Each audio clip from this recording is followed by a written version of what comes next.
Kızmatqa kelgen adam baygan, kızmatqa kelgen adam жақсы жашаган, кызматта жүргөн адамдын бардыгын тууган уругу жақсы жашап келген.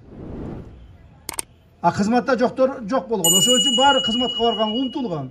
Эптеп ушул акча берип, башка берип кызматка кириш керек болгон. А кызматка киргенден кийин алар ошо баягы эле коррупцияны улантышкан.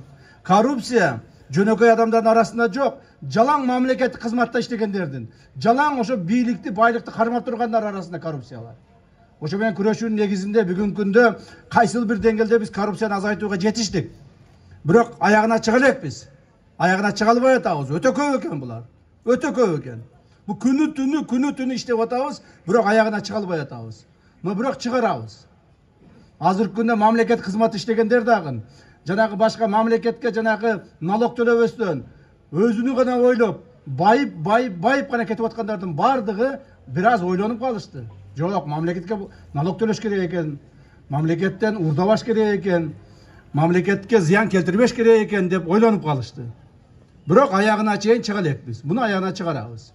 Жерлерде калып кеткен көптөгөн курулуштар, мектептер, жолдор, бул садиктерди айтпай эле коеюн. Укмуш көп мындай социалдык проблемаларды жерлеринде өтө көп чечиле баштады.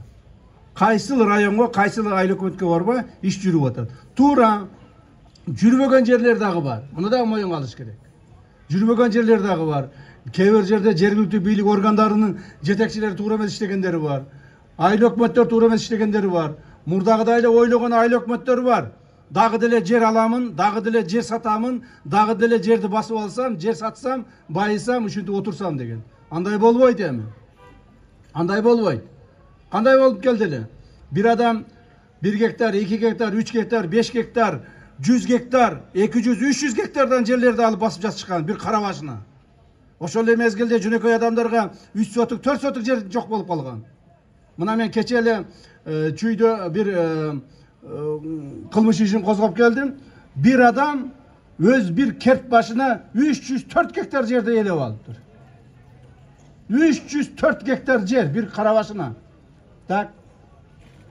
Ошол эле адам ошол жерде бир совхоздун директору болгон экен, 30дан ашык ишканаларды өзүнүн керт башына жаздырып алыптыр.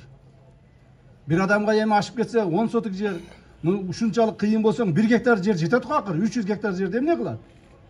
30 ишкананы алып эмне кылат? Бир ишкананы ал, 2 ишкананы ал. Ушинтип ачкөз тойбостордун бардыгын тартипке салабыз туугандар. Бардык жерде ушулар болуп атат, Нокотто дагы ушул болот. Ким жерлерди туура эмес алып алса, көп жерлерди басып алса, мекем ишканаларды туура эмес пайдаланса, же туура эмес приватизация кылып алса, бардыгын мамлекетке кайтарабыз, жана жөнөкөй адамдардын турмуш тиричилигине ошону жумшайбыз.